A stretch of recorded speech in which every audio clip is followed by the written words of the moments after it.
Greetings, welcome back to CS195 Web Development, Intro to JavaScript. We're on week 8. This is finding elements by ID.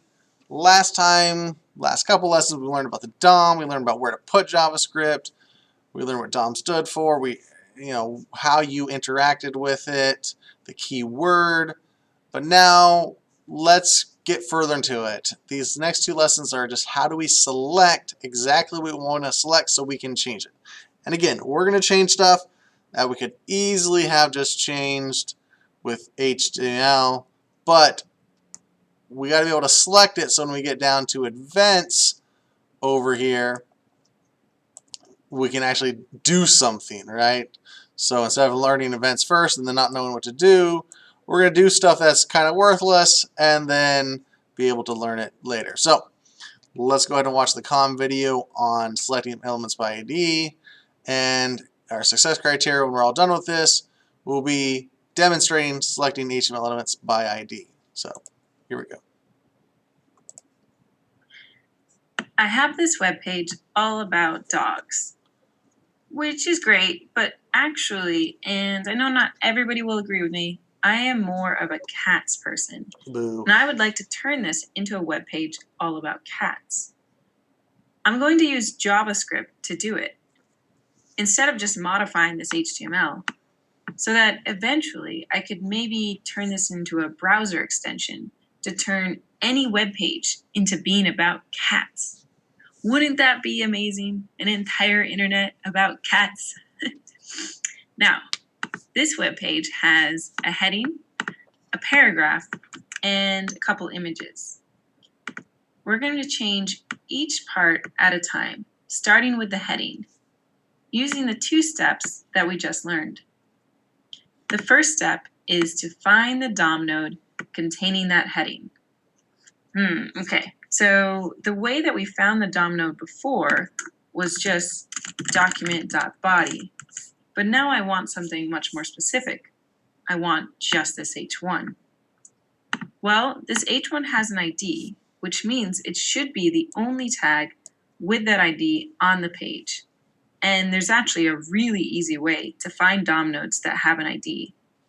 A method on the document object called getElementById. Let's use that down here in the script tag, starting off by declaring a variable to store it in. Var heading L. I like to end my variable names with L or node so that I know they're storing an element, which we also call a node. Now we use the method. It's a method attached to the global document object. So we write document, then dot, then get element by ID, then parentheses because it's a function. It won't find anything just like that because it doesn't know what ID to look for. Inside the parentheses, we need to pass it the ID that we're looking for as a string in quotes. So that is heading. Heading. How do we know if we found the element before we actually try manipulating it? One way is to use the console.log function. Now you can pause And inspect and go to the console. And remember, there's a whole bunch of stuff here that's broken. There you go. Info heading. That is what it is, right? She pulled the heading. She console log heading. That is the heading. So, this is a web page inside a web page, so it looks crazy. But she pulled the whole entire heading out. That's what she was trying to do. It worked. And pop open your developer tools. Try the keyboard shortcut Command-Option-I on Mac or Control-Shift-I on Windows. One of those usually works. Did you see the H1 logged out in your console? Yep. If so, yay, that means that step 1 is complete. We found the element and stored it in a variable.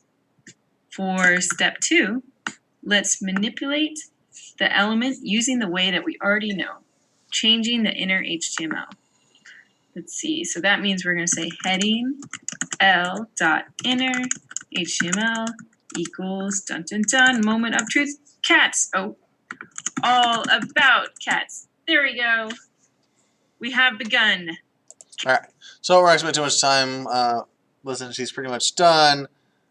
But like we did before, and this is not necessary. I'll show you both ways real quick. This is not necessary when you get element by ID, but it is super useful if you're going to do a lot of changes. So I'll show you a few things real quick as we go through it.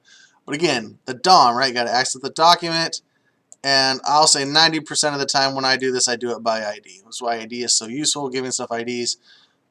But if you do need to do something sneaky or whatever, and you can't have access to ID or you can't add an ID, you can use all kinds of CSS selectors to actually do this. Again, we have some other things. We're not going to spend too much time on CSS selectors, but basically anything that you can select with CSS, you can literally just, whatever the selector for CSS is, paste it in there as well. I think that's the next one. Let's go ahead and finish this one real quick. We'll full screen this. We already have our script, so, and I kind of give us some guidelines for this. Let's go ahead and make it so you can see it. And we already have this thing, right? This is written in HTML. Let's get its variable. So, var lang L, all right?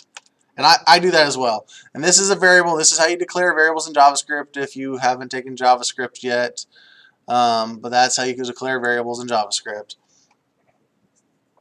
And document dot get, and then notice the camel casing, element by ID, parenthesis quotes, and then lang.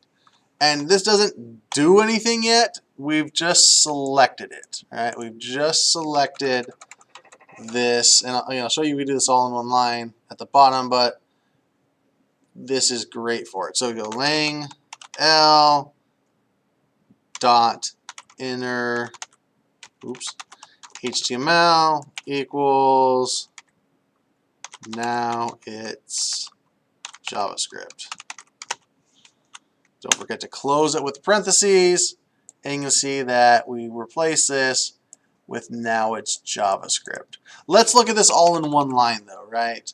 So what you can do is you just type in the document.element lang, because all it literally did was this piece right here became this piece right here. So if I paste this here, the only piece I'm missing is this half of it. So I paste it here, and so it's working, test 2. Now this one is in charge of it as well, right? Doesn't matter what we do here, it's going blank, but then it gets replaced on this line right here. And it's just coding, so like all things, the last thing you do is what's going to take effect. But now, another good reason besides what I'm about to show you in the next lesson is what if you also want to change the style, right? So lang L dot style dot that's not capitalized. Style dot color equals black. And then you can see we changed it to black. So there's times where instead of having to type this every single time to do inner HTML and style and well, lots of different styles, style color, style background. I mean, you could have a lot of these all on lang L instead of typing this out every single time or even copy and pasting it every single time. You just have to use this. So again, there other than it's almost completely necessary for what we're about to learn, or it makes it so much easier for what we're about to learn. But if you have more than one thing you're going to change, it's also very nice as well, or use it later. I've written some pretty crazy code with using this, like hundreds of lines all still using the same one because I'm doing all kinds of different things. But you can, if it's just a real quick change, you can do it all in one line for an ID.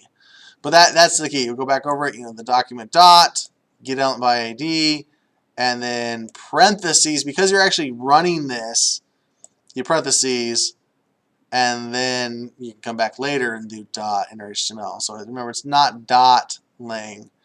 This is how you write get element by ID. All right, so go ahead, do your con challenge, your journal entry, and we'll see you next lesson.